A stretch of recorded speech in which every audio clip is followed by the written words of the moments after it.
क्या बात है बड़े।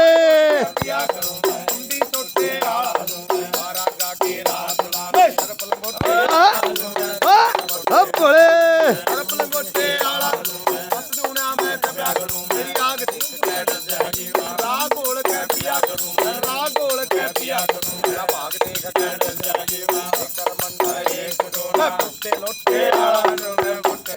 लंबा ले लियो।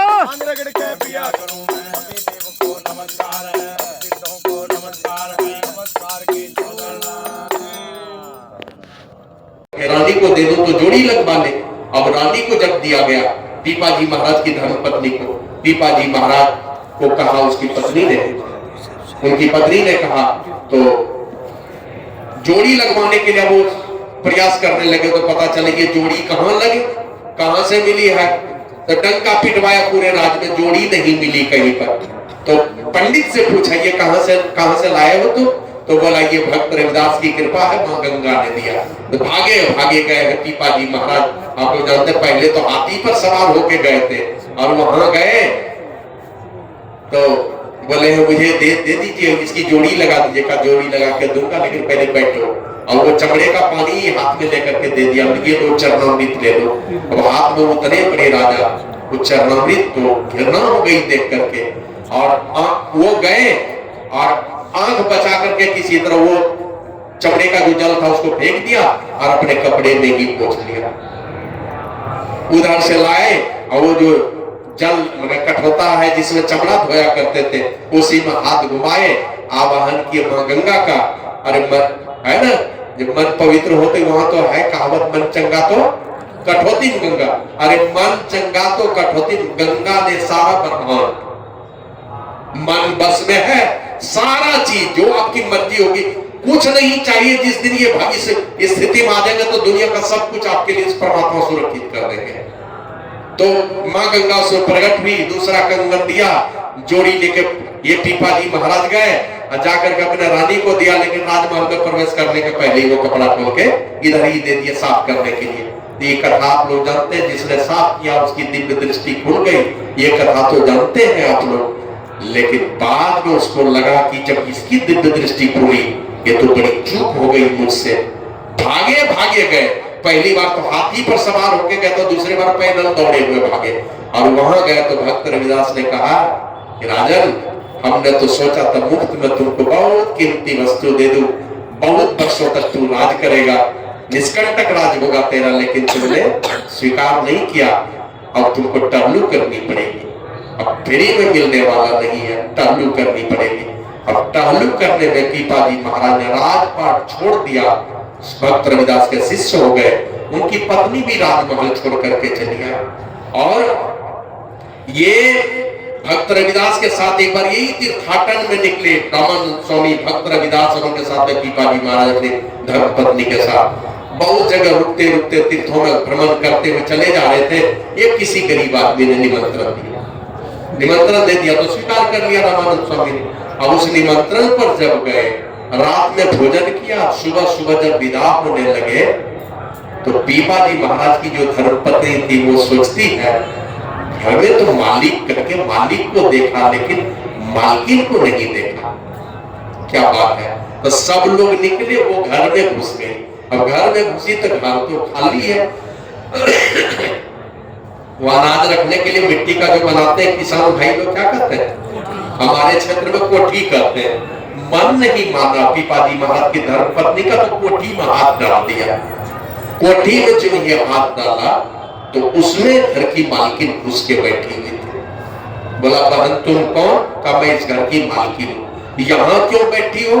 कहा कि ऐसा है, मेरे पास एक साड़ी थी फटी हुई, कल मेरे पतिदेव ने दूसरी साड़ी खरीद के ला दी, और उधर से आप जैसे महाराज लोगों का निमंत्रण मेरा ये क्या कहते हैं खबर, तो लगा कि इतने बड़े महापुरुष कहाँ मिलेंगे, तो चलो भंडारा कर लो। मेरे पति ने निमंत्रण दे दिया और घर आकर के कहते कि ऐसी बात ने निमंत्रण दे दिया।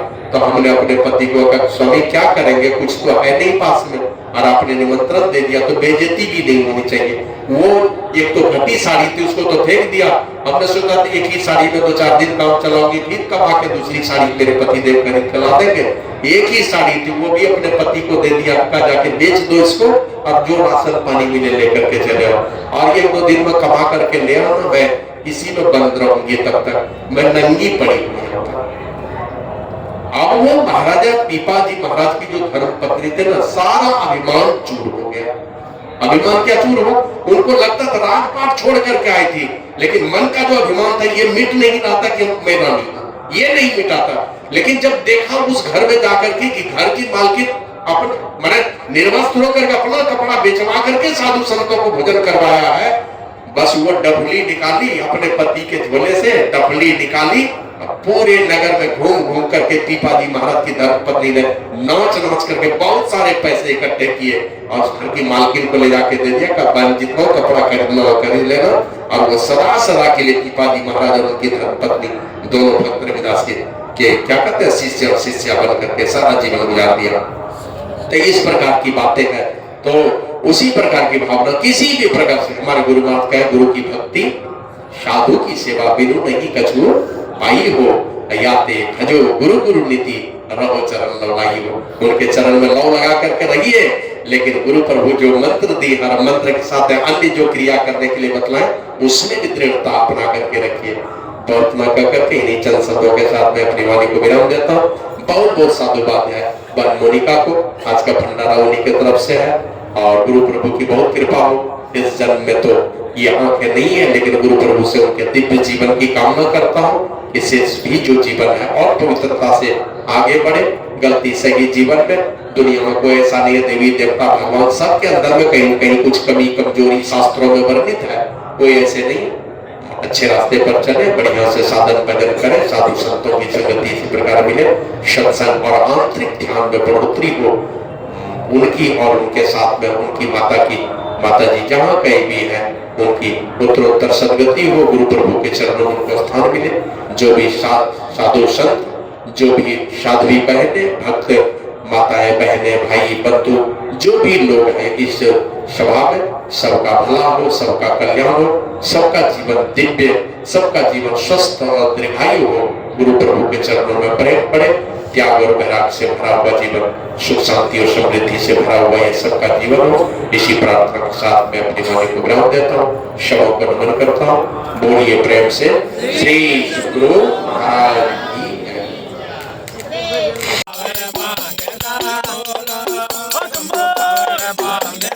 डोला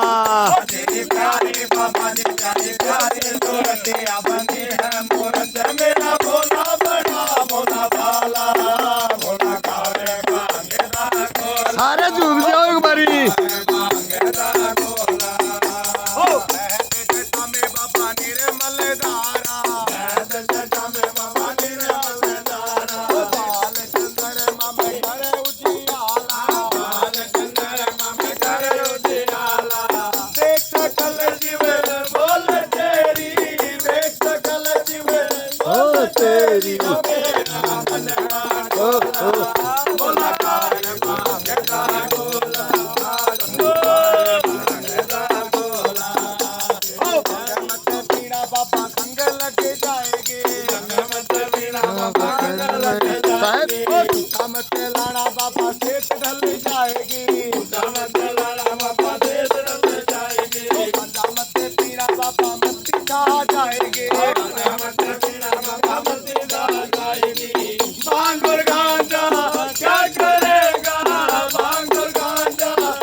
धरती तेरा गोला बोला